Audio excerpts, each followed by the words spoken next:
Hello friends, कैसे आप सभी। आई होप आप अच्छे होंगे और अपने एग्ज़ाम की तैयारी में लगे हुए होंगे। मैं अभी आपको ईवीएस पढ़ा रही हूँ और ईवीएस में मैंने 13 चैप्टर तक का आपको नोट्स प्रोवाइड कर दिया हुआ है, जिसका लिंक आपको डिस्क्रिप्शन में मिल जाएगा। और जैसे ही एग्ज़ाम की डेट पास आएगी, यानी जैसे ही हमारा सिलेबस पूरा कवर हो जाएगा, वैसे ही मैं आपको हर एक सब्जेक्ट का मैराथन क्लास दूंगी, जिससे एक ही मैराथन में आपका पूरा का पूरा निचोड़ आ जाए एनसीईआरटी का, जिससे लास्ट टाइम में आपको ज़्यादा रिवीजन की ज़रूरत ना पड़े। आप एक मैराथन देखें और आपका कॉन्सेप्ट क्लियर हो जाए। ठीक है, मैं पांचों सब्जेक्ट का एक एक मैराथन दूंगी। जैसे चाइल्ड डेवलपमेंट का एक अलग, हिंदी का एक अलग, ईवीएस के लिए एक अलग, मैथ्स के लिए एक अलग और संस्कृत के लिए एक अलग मैराथन क्लास दूंगी, जिससे आपका हर एक कॉन्सेप्ट क्लियर हो जाए। ठीक है, आज हम बात करेंगे पार्ट 14, बसवा का खेत। ठीक है, इसमें बस कुछ ज़्यादा इंपॉर्टेंट टॉपिक नहीं है, इसमें बस बात की गई है कैसे खेती होती है, खेत में कैसे जुताई बुआई होती है, कैसे मजदूर काम करते हैं। ठीक है, तो इसमें ज़्यादा कुछ टॉपिक नहीं है, बस उसमें वेलबनिका गांव की बात की गई है। तो आपको सीटेट में पूछ लिया जाता है जितने भी नाम है, मैंने कहा ना, जैसे मैंने आपको बताया था केरला में है ना कलीगुड़ी। ठीक है, तो ये सब जो नाम वाले चैप्टर हैं उनको बहुत ध्यान से देखे रहिएगा कि ये कौन से स्टेट से बिलोंग करते हैं। जैसे मैंने बताया मधुबनी, तो मधुबनी बिहार में है, मधुबनी पेंटिंग। ठीक है, सेम वैसे ही वेलवेनिका गांव कहाँ है, कर्नाटका में है। ठीक है, और ज़्यादा इंपॉर्टेंट नहीं है इसमें। पार्ट 15 मंडी से घर तक, इसमें भी खेती के ही बारे में बात की गई है कि कैसे जो किसान होते हैं वो घर से अपनी फसल को उगाते हैं, यानी खेतों में काम करते हैं और फसल को उगाते हैं और उस फसल को कैसे मंडी तक पहुंचाते हैं। ठीक, और मंडी में बेचते हैं। इसी के बारे में इस चैप्टर में पूरा जिक्र किया गया है, यानी 14वें में खेती के बारे में और 15वें में खेत में फसल उगने के बाद उसे मंडी और मंडी से घर तक की सारी बातें इस चैप्टर में की गई है। इसमें कोई इंपॉर्टेंट क्वेश्चन नहीं है, कोई इंपॉर्टेंट लाइन नहीं है, इसलिए मैंने इसका जिक्र नहीं किया। आप निश्चिंत रहिए, इन दोनों से कोई क्वेश्चन नहीं होंगे। ठीक है, बात करते हैं पार्ट 16, जो सबसे ज्यादा इंपॉर्टेंट है और हर साल क्वेश्चन रिपीटेड रहते हैं। चू चू करती आई चिड़िया।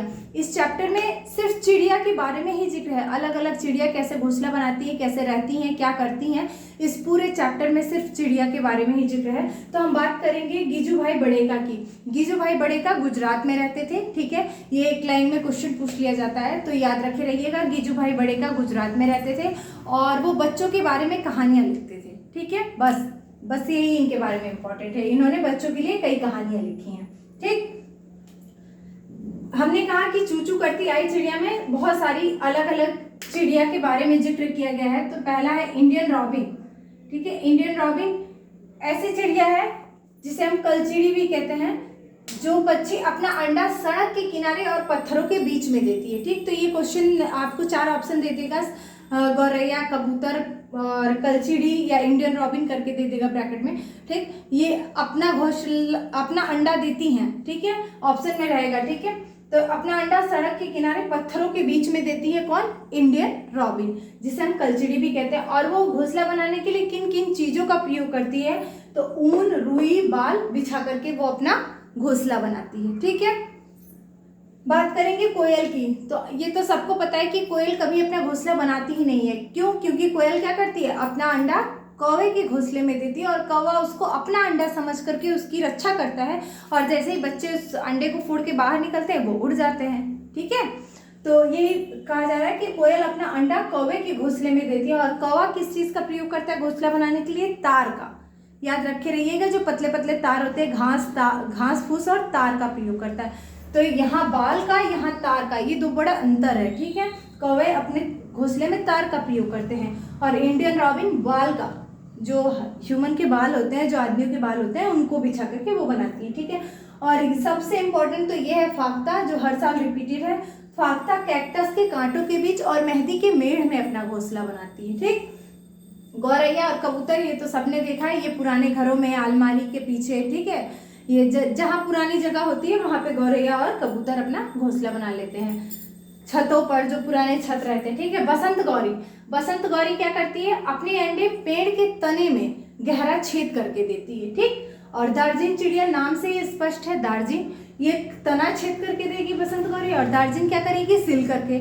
जैसे 2 पत्ते लिए, ऐसे 2 पत्ते समझ लीजिए, एक पत्ता ऐसे हो गया आपका, ठीक है, और दूसरा पत्ता ऐसे, उसमें वो क्या करती है, दोनों पत्तों को यहाँ सील करके और तब अपना घोंसला बनाती है और उनके बीच में अंडा देती है अपने चोंच से, इसीलिए इसे दार्जिन कहते हैं, ठीक है, क्योंकि वो दर्जी वाला काम करती है। शकरखोरा, शकरखोरा क्या करता है, डाली पर लटकता हुआ, आप कहीं देखे होंगे, कहीं गए होंगे तो ऐसे ऐसे घोंसले रहते हैं, ऐसे रहता है, ऐसे ऐसे ऐसे ऐसे घोंसला लटका हुआ रहता है, और ये डाली पे लटका हुआ घोंसला रहता है, तो वो कौन करता है, शकरखोरा। शकरखोरा एक ऐसी प्रजाति है चिड़िया की जो डाली पर लटका हुआ घोंसला बनाती है, ठीक है।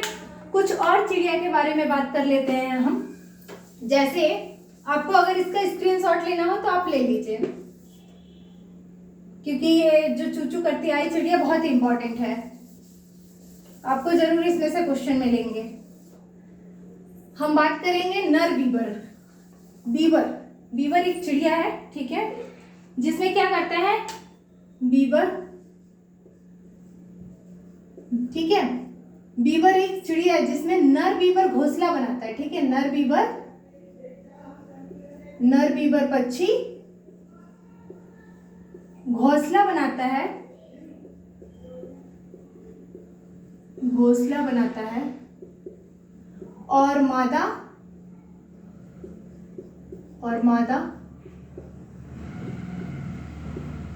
सही घोंसले का चुनाव करती है अंडा देने के लिए, ठीक है, मादा सही घोंसले का, यानी मादा नहीं बनाएगी, सही घोंसले का चुनाव करती है अंडा देने के लिए।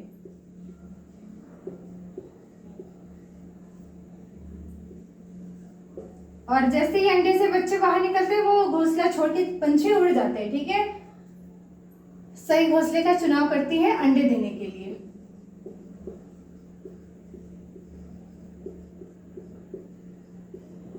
ठीक है, ये तो हुई बीबर की बात, ठीक है, सिर्फ नर बीबर पक्षी घोंसला बनाता है और मादा सही घोंसले का चुनाव करती है अंडा देने के लिए। दो तीन हम और पंछियों की बात करेंगे, जैसे उल्लू और मैना, ठीक है, ये सारे पक्षी एक ही जगह पे हो जाएंगे जिससे आपको समझने में आसानी रहेगी। उल्लू और मैना की कहानी सुन लीजिए। उल्लू एक रात्रिचर है, ठीक है, वो सिर्फ रात्रि में उड़ता है, रात्रिचर पंछी है जो क्या करता है 360 डिग्री अपने गर्दन को घुमा सकता है, ठीक, वो 360 डिग्री तक देख सकता है, ठीक। और दूसरी उसकी खासियत है कि यही एक ऐसा रात्रिचर पक्षी है जो केवल काला और सफेद देख पाता है, ठीक, और कोई कलर ये नहीं देख पाता। और मैना क्या करती है, मैना एक ऐसी प्रजाति है जो झटके से अपना गर्दन आगे पीछे करती है, ठीक। तो ये एक बार सीटेट के में प्रश्न पूछा था 2020 में, हाँ 2020 में, कि कौन सा ऐसा पक्षी है जो झटके से अपनी गर्दन को आगे पीछे करता है, ठीक है, आगे पीछे करता है। तो वो 4 ऑप्शन दिया था, कौवा, गौरैया, कबूतर और मैना। तो उसमें मैना सही है, क्योंकि मैना ही एक ऐसी प्रजाति है जो झटके से अपने गर्दन को आगे पीछे करती है। तो आप उल्लू को भी नोट कर लीजिए और मैना को भी। ये था आपका 8वां, 9वां उल्लू और 10वां आपका मैना हो जाएगा, ठीक है, उल्लू और मैना।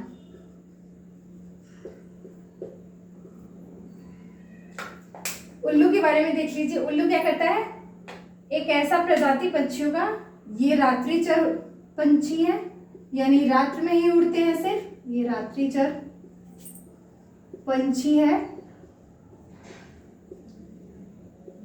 जो 360 डिग्री तक अपनी गर्दन घुमा सकता है,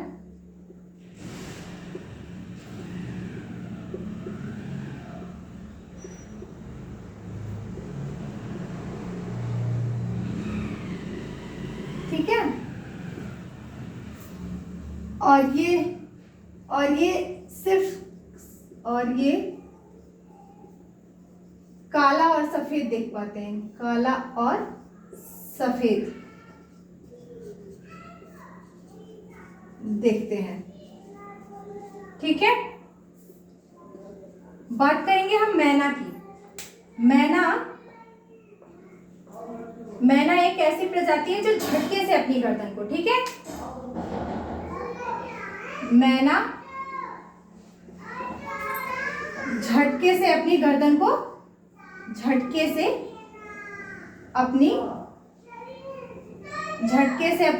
को,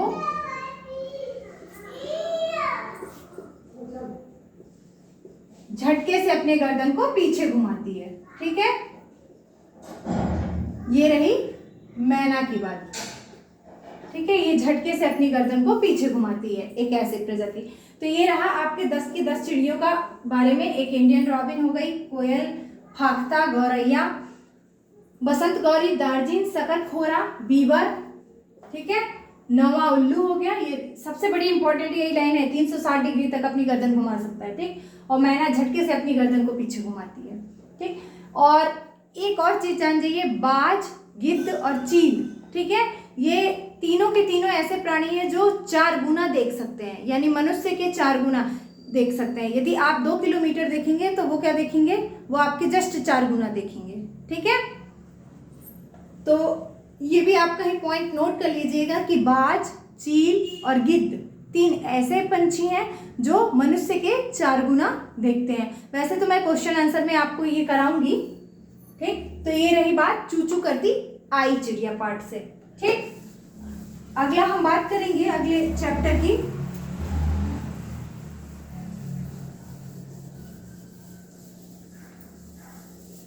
हर एक चैप्टर का मैं आपको बिल्कुल एक्सप्लेन करके दूंगी ताकि उसमें से कहीं से भी क्वेश्चन आए तो आपको कोई दिक्कत ना हो। ये तो अभी क्लास 4th की बात चल रही है, ऐसे ही हम क्लास 5 का भी पूरा का पूरा ईवीएस आपको कंप्लीट कराएंगे। ठीक, और उसके बाद ईवीएस जैसे ही कंप्लीट होगा उसके बाद हम आपको ईवीएस की पेडागोजी का देंगे नोट्स, और ईवीएस पेडागोजी कंप्लीट होने के बाद से हम तुरंत ही अगला जो हमारा चाइल्ड डेवलपमेंट है या बाल मनोविज्ञान है उसको की शुरुआत करेंगे और वो खत्म हो जाएगा। फिर सब आपको संस्कृत के बाद मैथ और मैथ के बाद हमारा मैराथन क्लास। ठीक है, मैराथन क्लास से आपको बहुत फायदा होगा। अगला चैप्टर हम शुरुआत करेंगे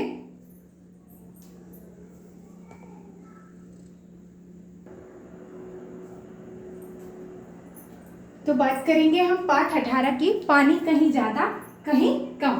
ठीक है, पहले इसकी स्टोरी सुन लीजिए। ये आंध्र प्रदेश की एक स्टोरी है। ठीक है, नालमंडा वहाँ पे एक जगह है।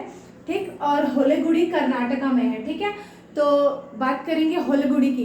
होलगुड़ी में बच्चों का एक ग्रुप होता है, वहाँ बच्चे ही मतलब उसमें बच्चे ही मुखिया होते हैं और बच्चे ही उसमें कार्यकर्ता होते हैं। मतलब बच्चों की एक पंचायत होती है, उसमें बच्चों का ही एक प्रधान होता है, मुख्य होता है, और बच्चों की उस पंचायत को हम भीमा संघ कहते हैं। ठीक है, एक बार वहाँ पे जो रहता है, ये पानी मेन ये जो चैप्टर है वो पानी के प्रदूषण से संबंधित है। ठीक है, वहाँ पे जो पानी की टंकी होती है वो पानी की टंकी पूरे कचड़े से, बहुत सारे कचड़े से भर गई रहती है। ठीक, और कोई वहाँ पे साफ सफाई का काम नहीं कराता और कोई सब लोग एक दूसरे के ऊपर टरकाते रहते हैं। कोई सोचता है कि कोई सामने आए तो हम करें। तो फिर बच्चे जो भीमा संघ जो टीम रहती है वो अपनी टोली जो रहती है वो बुलाती है मीटिंग और कहती है कि पहले हम लोग ही सफाई का शुरुआत करेंगे। तो जो भीमा संघ के जो पंचायत के बच्चे होते हैं वही पहले शुरुआत करते हैं साफ सफाई का। जब वो शुरुआत कर देते हैं तो बाकी की जो गांव के जो लोग रहते हैं, जो बड़े बुजुर्ग होते हैं, वो उनको देख करके फिर वो भी सफाई के काम में लग जाते हैं और ऐसे करके पूरी पानी की टंकी साफ हो जाती है। और जब बारिश आती है तो पानी की टंकी भर जाती है और बाद में लोग उसका उपयोग करते हैं। ठीक, तो यही है पानी कहीं ज़्यादा कहीं कम, ये इस चैप्टर का नाम है। ठीक है, नालमंडा कहाँ है, आंध्र प्रदेश में स्थित है। ठीक है, ये जगह का नाम जरूर याद रखिएगा। और होलगुड़ी कहाँ है, कर्नाटका में। होलगुड़ी में बच्चों की पंचायत को भीमा संघ कहते हैं। जो मैंने अभी बताया कि बच्चे ही उसमें मुखिया होते हैं और बच्चे ही कार्यकर्ता होते हैं और उनकी जो पूरी ग्रुप होती है उसको हम भीमा संघ कहते हैं। ठीक है, पानी की टंकी को साफ करने की शुरुआत किसने की, भीमा संघ के बच्चों ने की। ठीक है, ये तो रही पानी कहीं ज्यादा कहीं कम। पार्ट 17 में कुछ भी नहीं है तो इसलिए आप निश्चिंत रहिए, उस चैप्टर में कोई एक भी लाइन का ऐसा नहीं है जहां से प्रश्न बन सके। ठीक, पार्ट 19 जड़ों का जाल, ये बहुत इंपॉर्टेंट लाइन है। जो बरगद की लटकी हुई शाखाएं होती हैं वो क्या होती है, उसकी जड़ें होती हैं। ठीक, ऑप्शन में दे देगा जड़, तना, पत्ती, इनमें से कोई नहीं, तो याद में रखे रहिएगा जो लटकी हुई उसकी जो शाखा होती है वो उसकी जड़ें होती हैं। ठीक, उसकी रूट होती हैं। और ये भी रेगिस्तानी ओक का पेड़, ये रेगिस्तानी ओक का पेड़ बहुत लोग समझते हैं कि अरे ये रेगिस्तानी ओक का पेड़ तो जरूर राजस्थान में होगा चाहे रेगिस्तान में होगा। ठीक, ऐसा करके टिक मार देते हैं, लेकिन नहीं, ये ध्यान में रखे रहिएगा रेगिस्तानी ओक का पेड़ कहाँ है, ऑस्ट्रेलिया में पाया जाता है। और इसकी खासियत जान लीजिए, ये 30 किलोमीटर अंदर गहराई तक, 30 गुना गहराई तक इस पेड़ की जड़ें इसकी लंबाई के 30 गुना गहराई तक जमीन में जाती हैं जब तक कि वे पानी में ना पहुंच जाएं। ठीक है, यानी जब तक वो पानी में पहुंच जाती हैं वो पानी में पेड़ की जड़ में जमा होता रहता है। ठीक है, जो उसकी लंबाई रहती है उसके 30 गुना ज़्यादा गहराई तक, यानी अंडरग्राउंड वाटर जिसे हम कहते हैं। ठीक है, गहराई तक जमीन में जाती है और जब तक कि वे पानी में न पहुंच जाए ये पानी, ठीक है, तब तक वो नीचे जमीन में जाती रहती है। ठीक है, ये पहुंच जाए है, ठीक है, आपको स्पष्ट हो जाए, पहुंच जाए। और वो क्या करती है, पानी जो होता है वो जड़ में जमा होता रहता है, पानी पेड़ की जड़ में जमा होता रहता है और यहाँ के लोग तने के अंदर क्या करते हैं, पतला पाइप डाल करके और पानी निकाल लेते हैं। ठीक है, तो ये है इस पेड़ की खासियत, रेगिस्तानी ओक का पेड़। ठीक, ये दोनों ही बड़े इंपॉर्टेंट हैं। पार्ट 20 मिलकर खाएं। इस पार्ट में भी कोई ज़्यादा जिक्र नहीं किया गया है, इसमें त्योहारों के बारे में बताया गया है। जैसे असम में बिहू मनाया जाता है, उसी बिहू के बारे में जिक्र किया गया है। बिहू जो होता है वो 14-15 जनवरी को मनाई जाती है हमारे कैलेंडर के अकॉर्डिंग, लेकिन जो असम का कैलेंडर होता है उसमें 1-2 माघ, उनके अनुसार 1-2 माघ को मनाया जाता है। कब मनाया जाता है बिहू असम में, जब चावल की खेती हो जाती है, यानी नई चावल की जो पैदावार होती है उसी टाइम में ये बिहू त्यौहार मनाया जाता है। असम में चावल की फसल आने पर 14 से 15 जनवरी या 1-2 माघ असम कैलेंडर के अनुसार को मनाया जाता है। ठीक है, और भेलाघर भी असम में ही बनाया जाता है। वहाँ असम के लोग क्या करते हैं, बांस से ये बनाते हैं, असम में बांस से बनाया जाता है भेलाघर। ठीक है, तो ये तो बात रही पार्ट 18 पानी कहीं ज्यादा कहीं कम, पार्ट 19 जड़ों का जाल और पार्ट 20 मिलकर खाएं। अगर आपको स्क्रीनशॉट लेना हो तो आप इसका स्क्रीनशॉट ले सकते हैं। ठीक है, ये कक्षा 4 की ईवीएस के 20 चैप्टर्स का मैंने आपको नोट्स दे दिया। ठीक है, 2-3 वीडियो में करके। आगे के जो चैप्टर हैं अगले वीडियो में आपको मैं इसका भी 1 लाइनर फॉर्म में आपको दे दूंगी, जिससे आपको कहीं कंफ्यूजन ना रहे। उसके बाद हम ईवीएस की पेडागोजी पे आएंगे, ईवीएस की पेडागोजी करेंगे और जैसे ईवीएस पेडागोजी खत्म होगी हम हर एक चैप्टर को कंप्लीट, हर एक सब्जेक्ट को चैप्टर वाइज उसको कंप्लीट करते चलेंगे टॉपिक के अकॉर्डिंग। और जैसे ही कंप्लीट होगा हम इसका भी मैराथन लेंगे और उस मैराथन में आपको बहुत सारे क्वेश्चन आंसर भी सॉल्व कराएंगे, जिससे क्या हो, आपका कहीं पे भी ज़्यादा कन्फ्यूजन जहाँ पे भी हो वो आपका कन्फ्यूजन खत्म हो जाए, ताकि आप एग्जाम में एटलीस्ट 15 नंबर का ये आता है, 20 नंबर का ये ईवीएस से क्वेश्चन आंसर आते हैं, 10 नंबर की बस पेडागोजी आती है इसमें 30 में, तो एटलीस्ट आपका 25 से 28 नंबर आपके हाथ में रहे। ठीक है, थैंक यू फॉर वॉचिंग। अगर आपको मेरा वीडियो अच्छा लगा हो तो मेरे वीडियो को लाइक करें और मेरे चैनल को सब्सक्राइब करें। Thank you for watching.